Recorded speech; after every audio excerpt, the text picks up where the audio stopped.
Just a bit ago, the post person came and dropped all of this mail for me. This is my orders for today. This is what I've ordered in wholesale, and it's what I am going to be selling on. Now, admittedly, some of this hasn't been sorted yet. Everything that is still in its envelope needs to be sorted, as I roughly know what products it's going to be, but I can't say for 100% sure what these items are. I know it's one of 3 different types of watches. This is a return. I know what these are, and I also know what these are, and I have actually started to have a look at these and test them and essentially work through what I need to do with those. But I'll be working on these later tonight, as I am going to be busy this afternoon, but realistically I did have enough time to make this short video, and I thought whilst everything is still packaged up, it's a perfect time to talk about this. Just a few days ago I had somebody request me make a video on where I source all of my items from, and it's a really good question. Now, I don't know if this sort of filming format is going to be interesting or not. It's probably just going to be you guys looking at boxes with me filming from behind the camera rather than being in front of it, but I don't have that much time today, like I said, so I want to make this really quick. When I'm sourcing items, I'm in a bit of an interesting position. I sell all new items, everything here is brand new, whereas in some stores, it's exclusively second-hand stuff. By selling all new stuff, I have the opportunity to get stuff brand new from suppliers and dealers. And this really is an advantage because unlike second-hand stores selling like clothes or books or something like that, I can get brand new items, often in bulk. If I found a brilliant pair of jeans in the thrift store, which is something that I do for my other eBay business, but that's really just a hobby, if I do that, I'm going to have a bit of trouble finding those jeans again because the condition's not going to be the same, the price is not going to be the same, the state is not going to be the same, and the chance that I'll even find the same jeans is unlikely. So I'm not going to have that opportunity.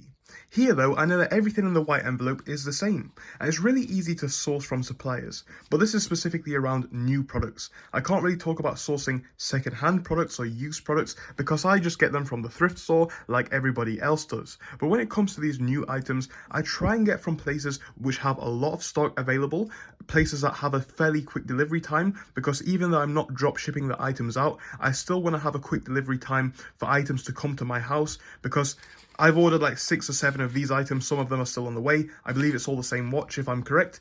I'll check that later. But this item where I've ordered 7 of them, this is probably going to be sold out in the next couple of days. I know that at least 3 of these have already sold by the time that they even arrived, so clearly I'm doing something quite well. But the problem with that is, it means that I need to have stock supply chains which are quick, or at least buy stuff in bulk, which is what I'm trying to get around to doing, but it's actually a bit harder than you think to buy stuff in massive amounts of bulk, especially at decent prices. Now, a lot of people often use the Chinese suppliers, and I actually do that quite a bit as well. But I like to have a bit of variation, and I like to know that I can get my same product from 2 or 3 sources for a good price. Because a lot of people that I see just have one supplier, and the problem with that is that's great, but what happens if and when that supplier sells out? Because sometimes items do stop being made and there's no more left. For me, that's not really a problem for most of my best-selling items, as say if I get 10 orders on this item that I have here and it all sells out today or tomorrow, I know where I'll get them from next. I know where my second supplier is, and I know how I'll sort that out. But yeah, so whilst you can source from all different places, and it depends what you're selling, and my model's not something which can be 100% replicated, what I do is I buy stuff in the smallest amount possible.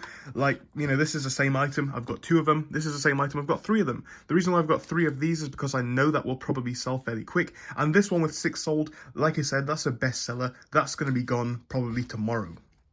So I buy the minimum that I need. For this item, I need as much as I can possibly get, and I'm struggling with that at the minute. But I try and get, you know, the minimum that I need. When one sells out, try have a good supply chain to get the other one coming in fast. And if 2 sell out at once, well, I've got 2 there. Generally speaking, I don't have more than 2 items selling at a time, unless it is a really good best-selling product, in which case I'd buy a couple of them anyway. But if it's a standard item that makes maybe a couple of sales a week or a month, I know that 2 of these items in stock is more than enough. And I'll probably still be left with 1 for some time. So that's the way that I do it. That's how I look to source things. I try and have cheap suppliers, a few suppliers with the same items. I try and have quick delivery time so I can get items in quickly. And that's basically what I do to have as much of a solid supply chain as I personally think I can. If there's anything that I can improve on, please let me know, as I am just a beginner and a seller like you guys. But thank you for watching the video. I hope it was entertaining enough for you guys, and I'll see you soon.